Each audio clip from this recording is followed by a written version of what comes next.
Hello, and welcome to our program, Eisenhower Preserves the Past by Documenting History. I'm Helen, and I'm coming to you live from Abilene, Kansas, here at the Eisenhower Presidential Museum. Some of you might know that Dwight D. Eisenhower was our 34th President of the United States, serving from 1953 to 1961.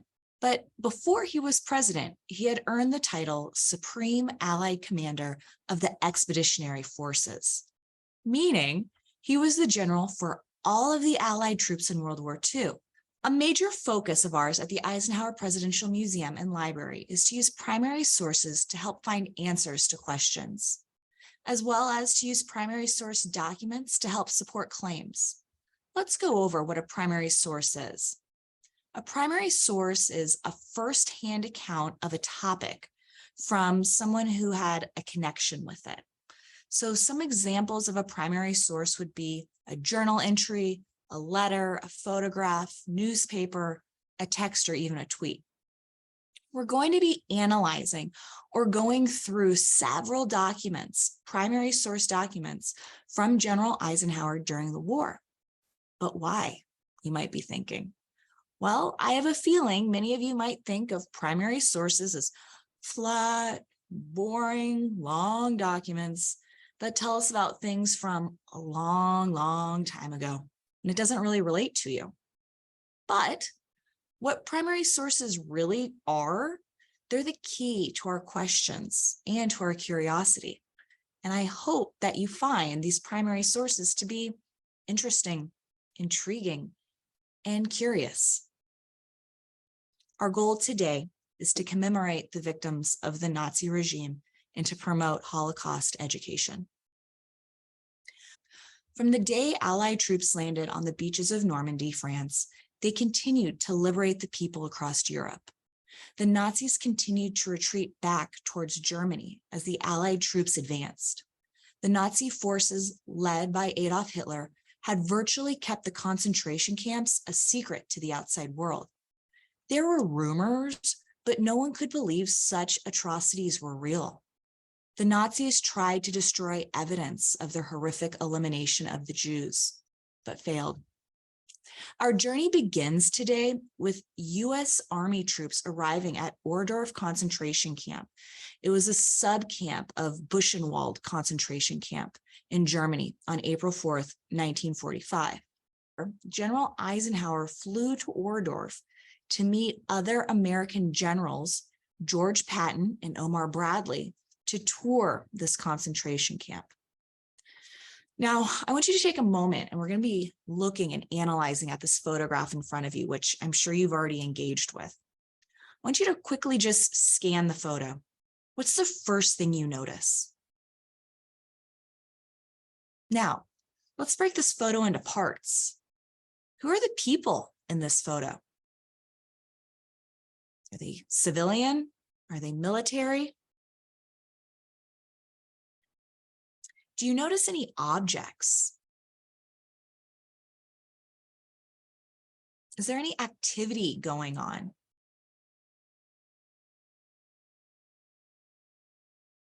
Let's try to make sense of it. When do you think this photo was taken? Why do you think that? And then take that time period and think about what's happening in history during the time this photo was taken. Now, if you had clued in to what I had told you about General Eisenhower visiting Ohrdruf concentration camp in April 1945, you would have a good idea, okay? Now, April 12th, 1945, World War II on the European front had not yet ended. It will end shortly in less than a month. But at this point, it has not ended. The war is coming to an end. So this is a photograph, a primary source, because this photo is taken at a specific time, okay, over a specific topic, all right, or in an environment. So the picture here is of General Eisenhower, General Patton, and General Bradley, along with other military staff and an interpreter. and they're viewing the charred bodies of Holocaust victims at Ohrdruf camp in Germany on April 12th, 1945. It's really a very powerful photo and a powerful primary source to document just the beginnings of the atrocities that occurred throughout all concentration camps in Germany, but specifically at Ohrdruf here today.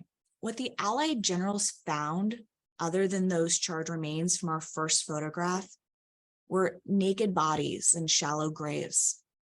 Eisenhower viewed a shed piled to the ceiling with bodies, with various torture devices, and a butcher's block for smashing gold fillings from the mouths of the dead.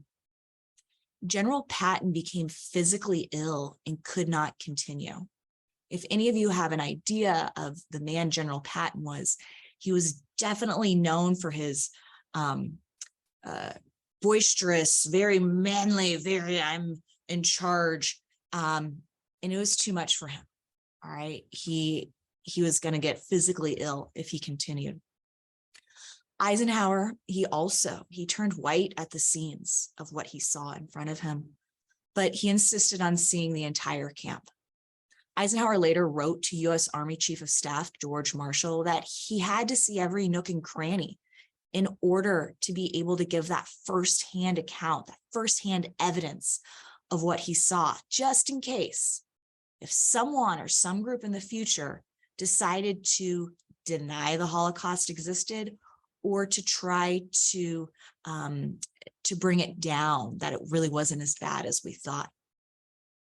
Eisenhower recognized very early on that there would be people that denied the Holocaust or that they could claim it wasn't as bad.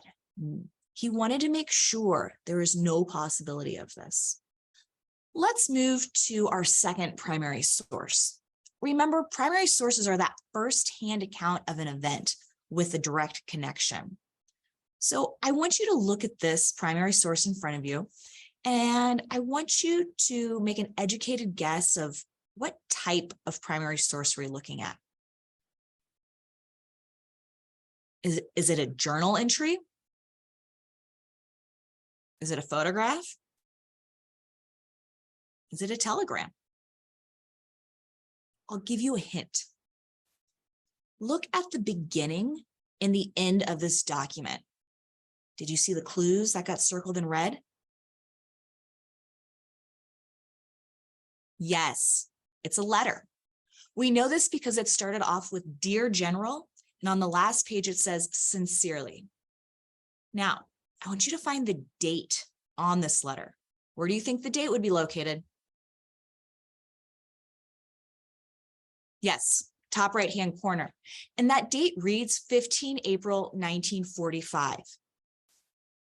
With our prior knowledge from just the past few minutes of listening to me, what do we know happened around that time?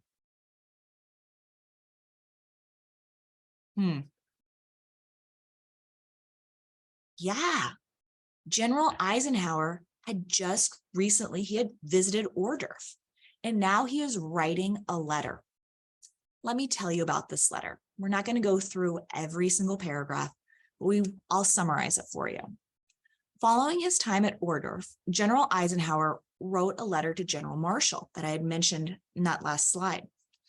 General Eisenhower starts his letter off by telling Marshall of his military strategy moving forward. I had mentioned the war hadn't ended yet, so the Allied troops were continuously moving inward to liberate the rest of Europe. By page 2, though, roughly in the middle, he goes into detail of his experience at Ohrdruf. And we're going to dive a little deeper into the section that is highlighted in yellow. Listen as I read the section. On a recent tour of the forward areas in 1st and 3rd Armies, I stopped momentarily at the salt mines to take a look at the German treasure. There is a lot of it. But the most interesting, although horrible sight that I encountered during the trip was a visit to a German internment camp near Gotha. The things I saw, bigger description. While I was touring the camp, I encountered 3 men who had been inmates, by one ruse or another, had made their escape. I interviewed them through an interpreter. The visual evidence and verbal testimony of starvation, cruelty, and bestiality were so overpowering as to leave me a bit sick. In one room where there were piled up to 20 to 30 naked men killed by starvation, George Patton would not even enter. He said he would get sick if he did so. I made the visit deliberately in order to be in a position to give firsthand evidence of these things, if ever, in the future, there develops a tendency to charge these allegations merely as propaganda. Wow, those are pretty powerful words from Eisenhower. Again, that foresight that there could be people that would deny the Holocaust and the atrocities. Part of Eisenhower's letter to Marshall is actually on the exterior of the Hall of Remembrance at the Holocaust Memorial Museum in Washington, D.C. Now, we're moving forward with more primary sources from Eisenhower. This isn't a primary source you see every day. Does anyone know what kind of document this is? You might not know the document type, but you surely are seeing some cool markings on it. What do you think these markings are telling us? Yeah, it's hard to see, or it's hard to look past that eyes only stamp. And what that eyes only stamp meant was it was really just to be read.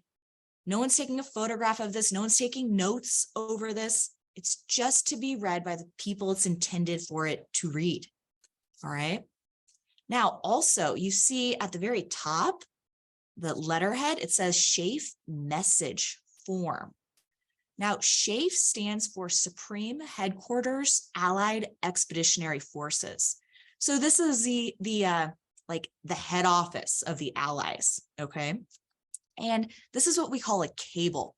All right, so it's going to be like an official message. And obviously, you can see the word secret on there, eyes only, secret's been crossed out. Eventually, documents become not secret or unclassified. And so that's what happens when they get scribbled out. So like I said, this is a cable from Eisenhower as the author to Marshall at the War Department. And he is urging that members of Congress and the press be brought to Europe to see the concentration camps for themselves. And here are Eisenhower's actual words. We continue to uncover German concentration camps for political prisoners in which conditions of indescribable horrors prevail. From Eisenhower to General Marshall, for eyes only. I have visited one of these myself, and I assure you that whatever has been printed on them to date has been an understatement.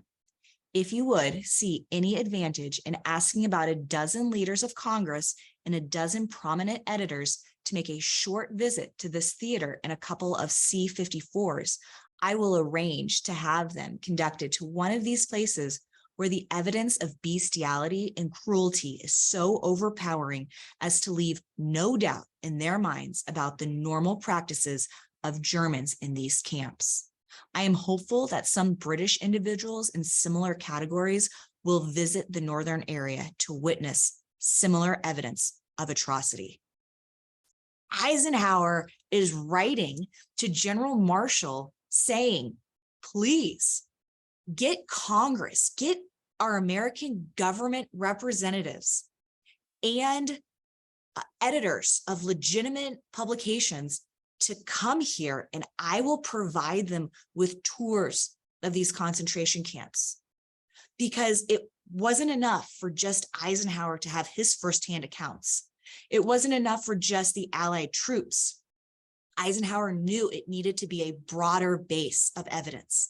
So he invited the American government officials and those editors. And then he said not only that for Americans, that he hopes that the British will also do this. So it's not just coming from one country. Man, he really wanted to get this so well documented that there could be no questions. So that's Eisenhower's cable to Marshall from the SHAEF headquarters. Okay, let's take some time to look at a different primary source. And again, I want you to see if you can identify what kind of document we're looking at. Think about the words you would use to describe this document to someone that couldn't see it. Does it look official? Does it look personal? There's definitely not a letterhead on it. When do you think it was written? All right, you're starting to connect the dots. This is a letter. How do we know it's a letter? Well, it begins with "my darling." I think it's definitely personal versus professional. And it ends with "always yours, Ike." So this is a letter to Mamie Eisenhower from her husband, Dwight Eisenhower, also known as Ike. I can see that the letter was written on April 15th, and it starts off with "my darling." Primary sources, they're not always typed lengthy documents, okay? Primary sources are those documents that provide that firsthand account of an event, and that can be done in a personal handwritten letter. Now, the first page of this letter, Eisenhower is talking about their son, John, who is currently in the Army over in Europe and how he's doing, because any mother would want to know how their son is doing. The second page goes into Eisenhower's travels across Europe, which we will come back to because there's a few lines we need to go into. And finally, on the third page, he says, "Take good care of yourself, my sweet. All my love to you, always, Ike." Definitely a different type of letter than the one that he sent General Marshall. Now, let's pause and go back to that page 2 of the personal letter to Mamie, his wife. Remember, the date was April 15th, the same day he wrote Marshall. He wrote to Mamie these words: "The other day I visited a German internment camp. I never dreamed that such cruelty, bestiality, and savagery could really exist in the world. It was horrible." Although this is just a few sentences, it brings to light how it impacted General Eisenhower. And it's another key to our primary source evidence to use a personal letter, okay? So again, it can be handwritten, it can be a note. It doesn't have to be that formal typed, professional looking document to make it a primary source. Soon after seeing Ohrdruf, Eisenhower ordered every unit nearby that was not on the front lines to tour Ohrdruf. Eisenhower said, "We are told that the American soldier does not know what he is fighting for. Now, at least he will know what he is fighting against." Here is Frank Hamburg, who was an American soldier, and he recalls his experience at Ohrdruf camp.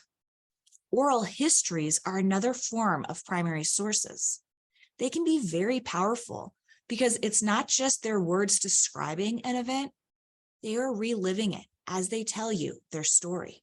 Well, we were in what was East Germany, and word came down that a camp had been opened up at a place called Ohrdruf, and that Eisenhower and several of the other generals had been there and suggested that every soldier who could possibly see the camp should go.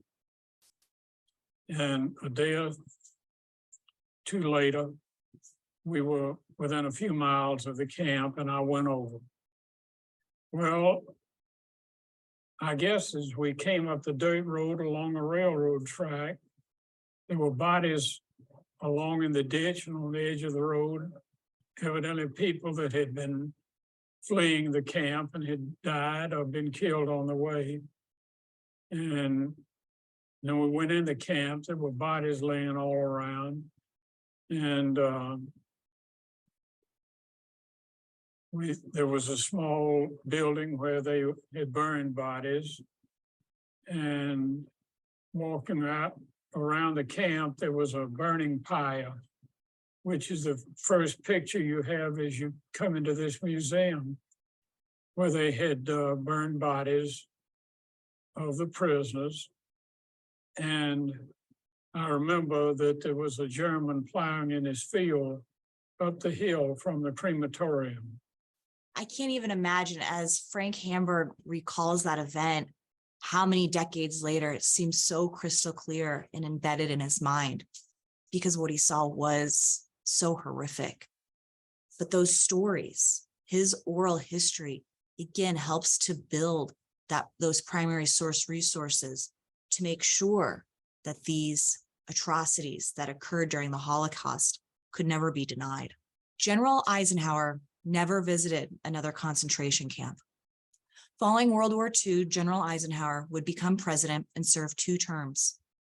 During his time as president, the Cold War really began to escalate with the Soviet Union. President Eisenhower believed in peace and the use of diplomacy with other nations to resolve challenges. He lived by this quote, "I hate war as only a soldier who has lived it can." Eisenhower knew the importance of primary sources to document history, and his outrage turned to resolve to tell the world about the camps. He brought in members of Congress, prominent journalists, and other American units to witness and document the camp. His efforts helped to ensure that the 6 to 10 million lives lost in the Holocaust are not forgotten. Thanks for joining Ike Education today to learn and experience the importance of primary sources and how they can be used to document history.